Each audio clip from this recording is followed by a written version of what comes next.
Hello friends, welcome to my channel. Today is the day 11 for our FortiGate firewall series. Today we are going to understand the interface type L3 for FortiGate. In this video, I am going to cover what is L3 interface, what are zones, what is SourceNet and how we are going to do. In a practical, we'll see these things. I have made a topology and in that I'll be configuring L3 interface zones and also the source netting. This is very much practical guys. Whenever you go anywhere or you want to build from scratch, this is the fundamental things that you need to configure. So I'll highly recommend you to please watch this video till then so that you can understand and you can implement in your day-to-day activity, new implementation and troubleshooting as well. So also I'll request you to please subscribe my channel and hit the bell icon so that you never miss a video from me. So without any further delay, let's get started guys.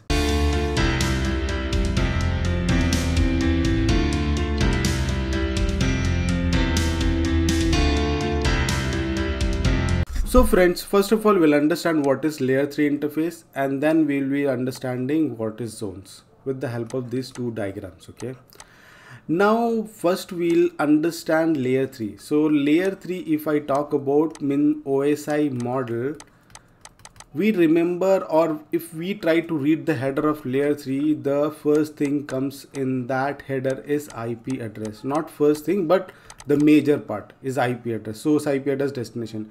So when you configure an interface as a L3 interface, that interface you will be able to assign an IP address. And in IP address, basically it supports then routing, right? Routing, dynamic routing, policy based routing and static routing, right? So everything you will be able to configure. Even L3 policies as well, meaning that you can assign IP address in the policy and you can configure L3 policies as well. Okay, so see, if I talk about virtual wire pair interface or L2 interface, it has some kind of limitations, but if you configure an interface as L3 interface, you will be able to utilize that particular interface at its fullest because it has some kind of limitations. For an example, in virtual wire or layer 2 interface, you cannot terminate VPN, but in case of L3 interface, you will be able to terminate the VPN on this layer 3 interface. So in virtual wire or layer 2, it has also some kind of advantages, same as L3 has some kind of drawback as well, wherein if you want to, let's say if you want to trace yourself, if this interface is having IP address, for an example, what I'm trying to say is, for an example, this interface is having IP address.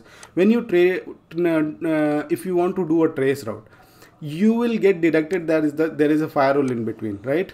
So in case of virtual wire pair, like you'll not be able to find any devices because it doesn't have IP address, right? So some interface type will have some advantages, some disadvantages. Okay, so friends, now we'll understand what are the zones. Okay, if we try to understand with the help of this diagram, I have some kind of zones that is available: zone 1, zone 2 and zone 3.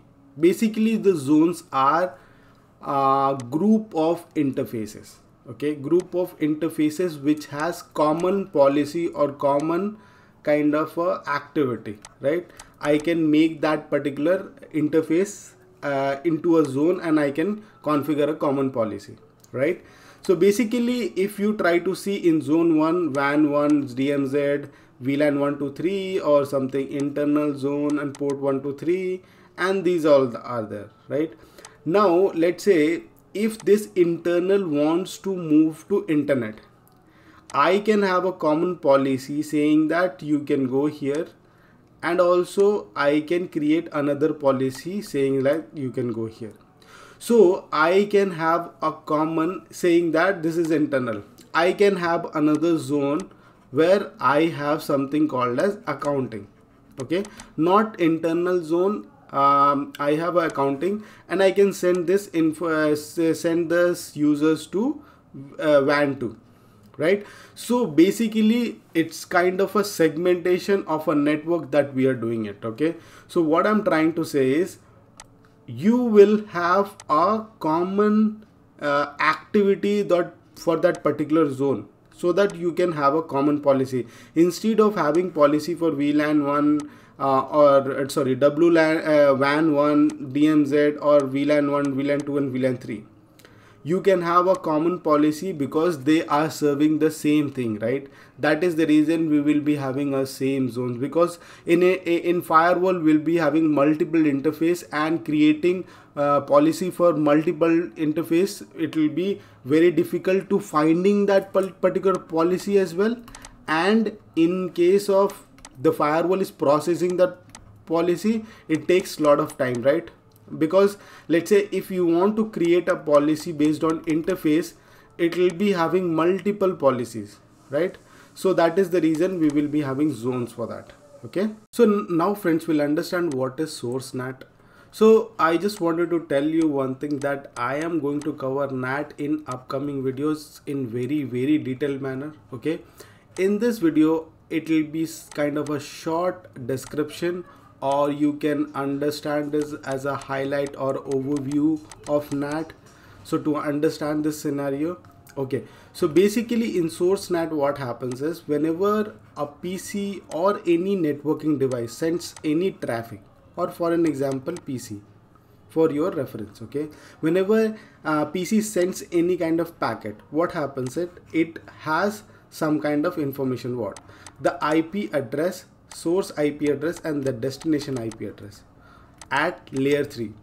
So what happens is, it will be having a private IP address, and I wanted to reach, let's say, google.com, which is nothing but a public IP address, right?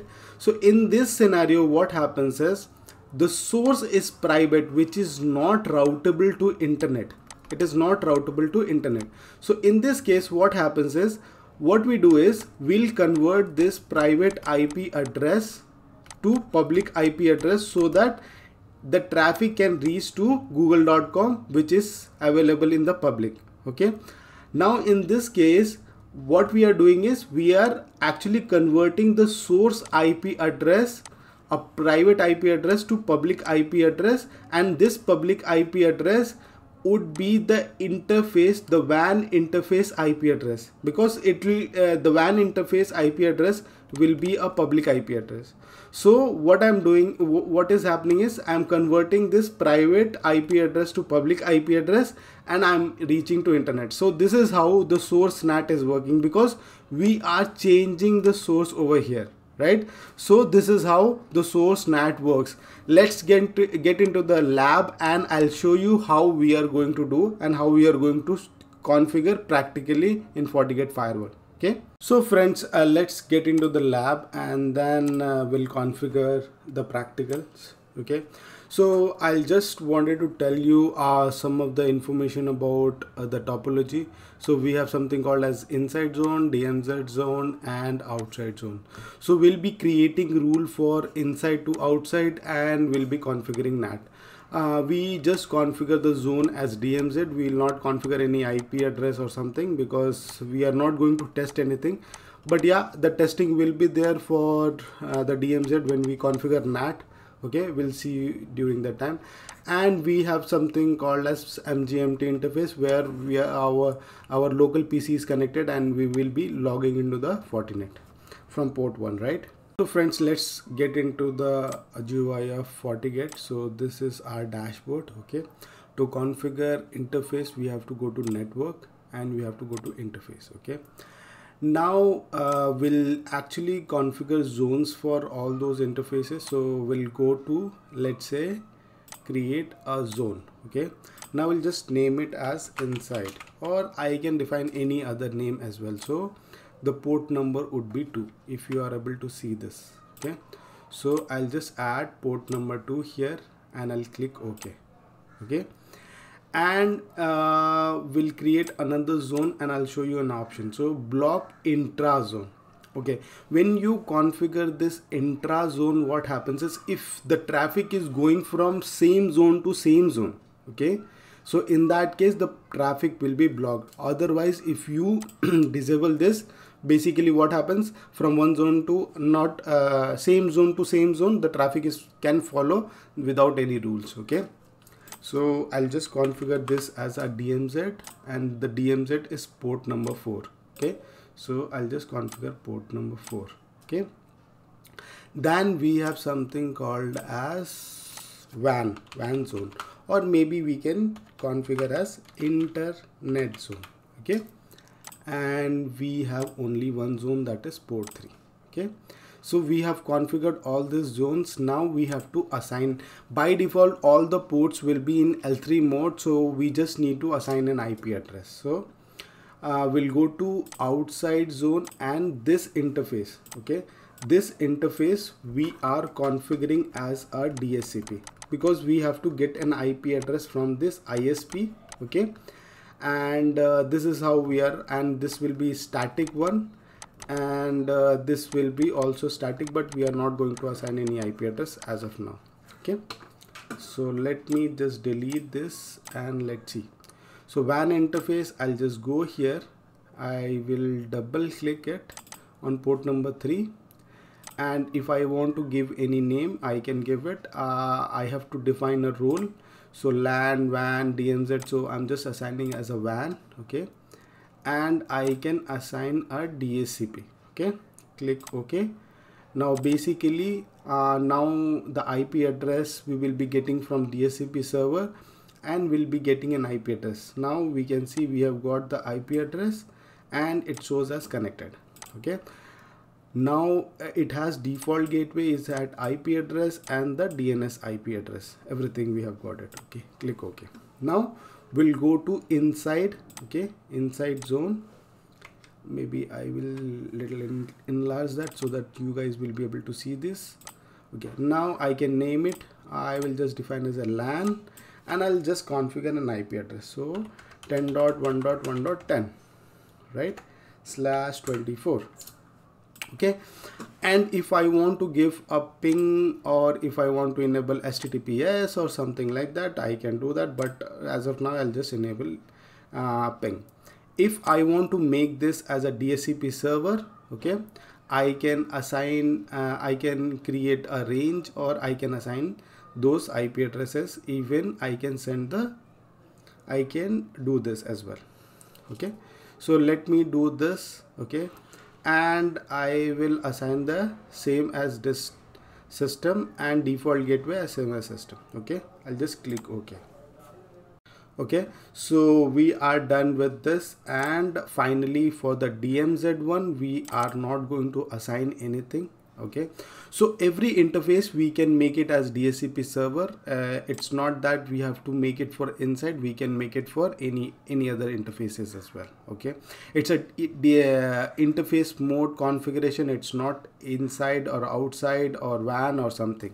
Okay, and this is the feature of L3 interface. Okay, so now we will be configuring policy. Okay, so we'll go to the policy, IPv4 policy, and we will create a new policy. Okay, I am just giving a name as inside to outside. Okay, and then I'll just take that inside interface, inside zone, and outside, which is WAN. If I want to specify some source IP address which I have for internal, I can do that. At destination I can do that, but I'm just leaving as all. Okay, so that every IP should be coming. I can schedule this, I don't want it, and this also will be all, because I just wanted to allow it. Okay, now here the NAT. Okay, we have a NAT option. If we don't want to do NAT, I can disable this. If I want to do a NAT, I can do that. And this is use an outgoing interface or use a dynamic pool. If I have, I can show you in the next video, which is upcoming for NAT. For now, we'll just consider as a interface IP address. Okay, and then if I have security profiles, I can do that, otherwise not required. Right now it is not required, and I wanted to log for all sessions so that I can see this, and I'm going to enable this policy. Click OK. So I have a policy which says from inside out to, it is going from any to any. Okay, and also we'll see whether we have something called as static route or not. If it is not there, we can verify it from the CLI. So to get the CLI of FortiGate, you can just click on this, or you can do a telnet SSH or whatever you want, putty, you can do it. So to get the routing table information, to set get router information, routing table details. Okay, now you'll get all the details. Now we have a static route which is pointing to port 3, which is something called this one outside. So basically why I was seeing this information is because when you enable DHCP, okay, so we'll go to the interface and we'll go to the WAN interface. Okay, now basically retrieve the default gateway from the server. I'm getting the IP default gateway from the server, and I am creating a route as well. Okay, so if I don't want to do this, I can just disable that, and the route will not be retrieved from the server, or the route will not be installed. We have to do it manually. Okay, so that is the reason we have got the route. It is very easy to set up a static route or internet connectivity for the FortiGate firewall. Now we have configured the IPv4 policy. Now the last thing that we are going to do is we are going to test the internet connection.